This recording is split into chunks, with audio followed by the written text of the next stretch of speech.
ناظرین کرام، ہمارے نئے یوٹیوب چینل قیمتی معلومات 1-2 پر خوش آمدید۔ اگر آپ نئے ہیں تو ہمارے نئے یوٹیوب چینل کو ضرور سبسکرائب کریں، ویڈیو کو لائک اور شیئر ضرور کریں۔ ہم آج اس ویڈیو میں ایک بہت ہی ضروری اہم ایک ٹاپک پر جو گفتگو کرنے والے ہیں۔ ویڈیو بہت ہی اچھی ہونے والی ہے، بڑی زبردست مزیدار، آپ ضرور جڑے رہیں۔ ایک زبردست بیان بڑے مزیدار، بڑے لطائف کے ساتھ، مثالوں کے ساتھ، بڑے خوبصورت انداز میں اس کو بیان فرما رہے ہیں، اور کیسے کیسے زبردست طریقے سے انہوں نے بات سمجھانے کی کوشش کی ہے۔ آپ لازمی سنیں اس آنے والی ویڈیو۔ تفرقوں، تم ان یہودیوں کی طرح، یہود و نصارہ کی طرح نہ ہو جاؤ کہ جنہوں نے آپس میں خواہشات نفسانی کے طور پر فرقہ بازی شروع کر دی۔ واختلفوا من بعد ما جاءهم البینات، اور معجزات اور دلائل آنے کے بعد اختلاف کرنے لگے۔ واولئک لهم عذاب عظیم، انہی کے لیے سنگین قسم کا عذاب ہے۔ آپ کو میں پہلے بتا چکا ہوں، تفرق اور فرقہ کی بنیاد اعتقادیات پر ہے، اور اختلافی مذہب کی بنیاد مذہب پر ہے۔ مذہب الگ چیز ہے اور فرقہ الگ چیز ہے۔ مذہب الگ چیز ہے۔ یہ الو کے پٹے، ان کو اتنا فرق بھی معلوم نہیں ہے۔ کہتے کہ تم نے فرقہ بازی اپنے شروع کر دی ہے، شافعیت، مالکیت، حنبلیت۔ شافعی کوئی فرقہ نہیں ہے، مذہب ہے۔ مالکی فرقہ نہیں ہے، حنبلی، حنفی فرقہ نہیں ہے، یہ مذاہب ہے۔ سمجھ رہی ہیں کہ نہیں؟ یہودیت، نصرانیت، قادیانیت، اور بھی بہت ہے کہ جن کا نام آدمی لے بھی نہیں سکتا پاکستان زندہ باد میں۔ یہ سارے کے سارے فرقے ہیں۔ ایمانیات کے اندر، نظریات کے اندر جو لوگ ہٹے ہوئے راستے سے، وہ فرقے آیا مسئلہ سمجھ؟ یہ جی تفرق سے منع کیا ہے۔ اختلاف مذہب ہوتا ہے، مذہب میں فرعی مسائل میں اختلاف ہے۔ حضرت اقدس عبدالعزیز بن باز رحمۃ اللہ علیہ، بن باز، اس میں منی میں حج کے دن منی میں ٹھہرے ہوئے تھے کہ ایک حنفی اور ایک غیر مقلد، اہل حدیث کہنا ہی ناجائز، حرام ہے ان کو، سمجھے؟ اہل حدیث سے تو تیار کرو کسی کو، پھر بخاری وغیرہ متعلق ہم دیکھیں گے، بخاری ترمذی کھولیں گے، ادھر سے پڑھو، سمجھے؟ اس طرح نہیں ہوگا۔ اہل حدیث اگر کسی کوئی ہے تو پھر لا کر کے دکھا تو دیکھ، اور بغیر اعراب والا کتاب بھی ہوگی، اور پھر یہ کہ یہیں سے کھول کر کے کہیں گے ایسے، اس کو پڑھ لو۔ اہل حدیث کوئی بھی نہیں ہے، اہل حدیث بس چلا گیا۔ حضرت اقدس مولانا سلیم اللہ خان تھا، مولانا سرفراز خان رحمۃ اللہ علیہ، بابا درخواست اہل حدیث یہ ہے۔ آپ کو مسئلہ سمجھا نہیں ہے؟ آپ کے لیے، آپ کے درد سر کے لیے ہم لوگ بھی کافی ہیں۔ تو خود ساخت اہل حدیث نہیں بلکہ غیر مقلد، وہ اور حنفی دونوں کا ٹکر ہو گیا حج کے دنوں میں منی میں، کس کر کے وہ ابو حنیفہ کو گالیاں دے رہا ہے، غیر مقلد۔ حنفی لوگ اس کو اٹھا کر کے بن باز تو چیف جسٹس تھے، ظاہر ہے کہ رئیس العلماء اور ابو العلماء، ماشاءاللہ، واہ واہ، بڑے پیارے انسان تھے مولانا۔ ان کا درس میں نے سنا، نابینا آدمی تھے۔ ہمارے حضرت نے مفتی نظام الدین رحمۃ اللہ فرمایا، زمانے کے حسن بصری ہے۔ یہ سعودی والے تھوڑے غیر مقلد ہیں، یہ سلفی ہے، حنبلی ہے، حنابلہ ہے، اپنے آپ کو سلفی۔ انہوں نے لا کر عوام کو بتا رہے کہ جی ہمارے ہیں، یہ تمہارے ہیں، تم چلو ذرا چلتے ہیں ان سے، کرایہ میں دے دوں گا۔ آئے مسئلہ سمجھ؟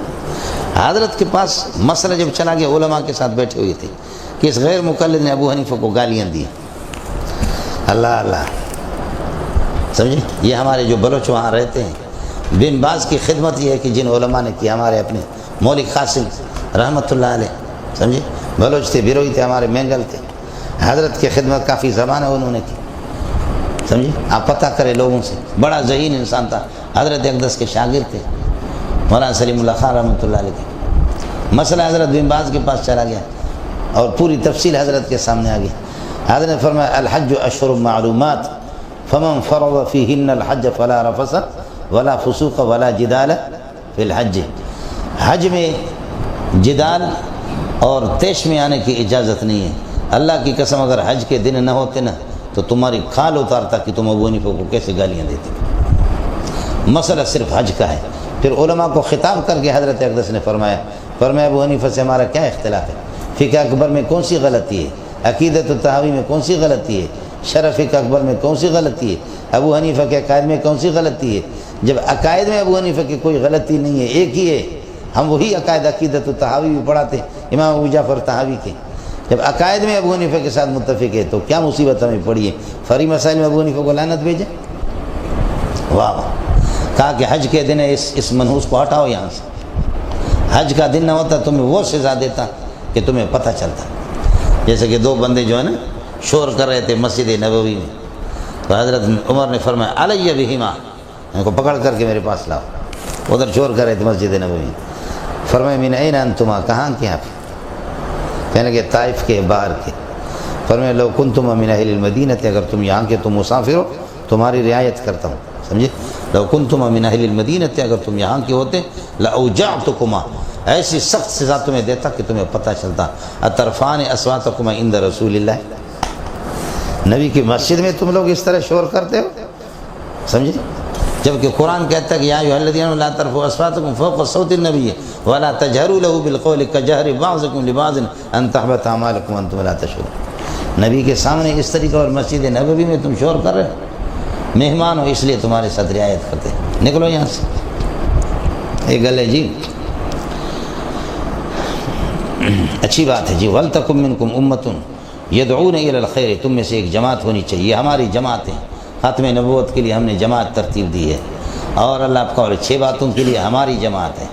تحفظ ناموس صحابہ ہماری جماعت ہے. سمجھ رہی میں؟ خانقاہ والے بشرطے کہ وہ سمجھے. سمجھ رہی میں کہ خانقاہ والے بھی بشرطے کہ اس کو پتہ بھی ہو کہ خلیفہ مجاز کیا ہے مجاز کیا ہے. سمجھے؟ بشرطے کہ اس بدبخت کو یہ بھی پتہ، اور اس کو مد ذلہ کا کم از کم اس کو فرق معلوم ہو. سمجھے کہ کیا کہنا چاہیے مجھے. تو یہ ہمارے اکابرین، وہ خانقاہوں والے بھی ہوتے تھے، ہمارے اکابرین مجاہد بھی تھے، ہمارے اکابرین تحفظ ختم نبوت بھی کرتے. اللہ آپ کا بھلا کریے کہ کیا ہے میدان جہاد میں بھی ہوتے. کام ہم نے تقسیم کرنا ہے، تدریس بھی کرتے. سمجھے؟ جو علماء کر رہے، تبلیغ والے جو کر رہے ٹھیک کر رہے اپنی جگہ پر. سمجھے؟ وَأُولَٰئِكَ هُمُ الْمُفْلِحُونَ وَلَا تَكُونُوا كَالَّذِينَ تَفَرَّقُوا. تبلیغ نصاب انشاءاللہ 6 پارے میں آئے گا. سمجھے بھائی جان؟ وہاں میں آپ کو بتاؤں گا کہ نصاب 6 باتیں یا کچھ اور ہے. 6 پارے میں آئے گا تبلیغ نصاب، کہ نصابی تبلیغ کیا ہے، وہاں انشاءاللہ اس پر بحث ہوگی. آپ کا دل بھی خوش ہو جائے گا.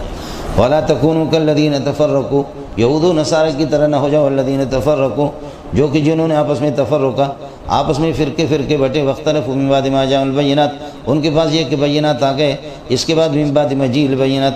وَأُولَٰئِكَ لَهُمْ عَذَابٌ عَظِيمٌ، ان کے لیے سنگین قسم کا عذاب ہے. یوم تبیض، یہ عذاب کس دن ہوگا؟ یوم تبیض وجوہ، جس دن چہرے یہ کہ چمکتے دمکتے سفید ہوں گے، یہ موحدین جنہوں نے توحید سے کام لیا.